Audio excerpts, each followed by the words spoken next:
Sir, আমার বাড়ি জলপাইগুড়ি জেলা ময়নাগুড়ি ব্লক। আমি রামসাই থেকে বলছি। আমার একটা রিকোয়েস্ট, আমাদের সিএম মুখ্যমন্ত্রী শুভেন্দু অধিকারী স্যার, আপনার কাছে আমি একটা রিকোয়েস্ট করছি স্যার।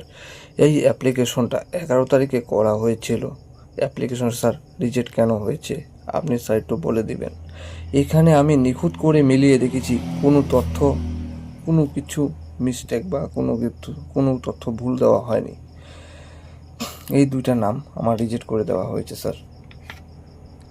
এই দেখেন, আমি প্রত্যেকটা আমার মোবাইল নাম্বারটা হাইড করে দিয়ে আমি প্রত্যেকটা ঘর আমি মিলিয়ে আবার লাল কালি দিয়ে আমি টিকচিহ্ন দিয়েছি। আমি যেই সমস্ত তথ্য দিয়েছি আমার কাগজপত্র অনুযায়ী সব ঠিকঠাক। এই যে কোনো তথ্য এখানে মিথ্যা বা কোনো কিছু আমি দেইনি, সব তথ্য এখানে আছে। কেন ঢুকেনি স্যার এর বলবেন, কেন রিজেক্ট করা হয়েছে? আমি আপনাকে এটার বলার জন্য অনুরোধ করছি স্যার। তাহলে কি অন্নপূর্ণা ভাণ্ডার পাওয়া যাবে না? স্যার দেখেন, আমরা গরিব মানুষ স্যার, এই অন্নপূর্ণা ভাণ্ডার যদি রিজেক্ট করে দেন আমাদের পেটে ভাতে মারবেন স্যার।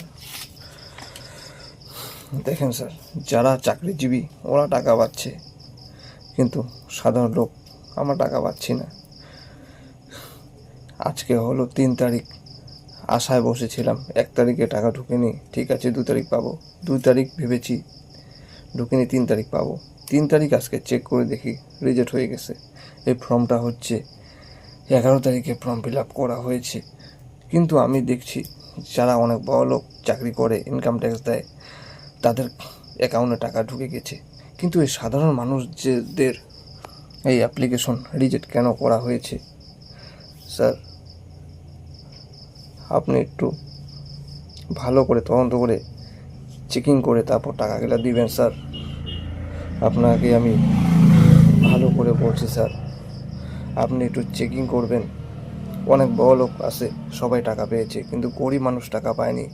এই যে প্রত্যেকটা তথ্য আমি এখানে লাল কালি দিয়ে আমি চিহ্ন করে দিয়েছি, কোন তথ্য এখানে মিস্টেক নেই। আমি মোবাইল নাম্বারটা এখানে হাইড করে দিচ্ছি, কারণ অনেকে দেখে ফোন করবে। দেখেন, সব তথ্য এখানে ঠিকঠাক, কোনো ভুলভাল কোনো কিছু নেই। কেন সেটা রিজেক্ট হলো আমাকে বলবেন স্যার। স্যার রিজেক্টটা আপনি স্যার উঠিয়ে একটু দেওয়ার ভেবে ব্যবস্থা চিন্তা করবেন করুন স্যার। স্যার, আমার মা পুনরায় বোন যাতে টাকাটা পায় স্যার। স্যার আপনার কাছে আমি কৃতজ্ঞ।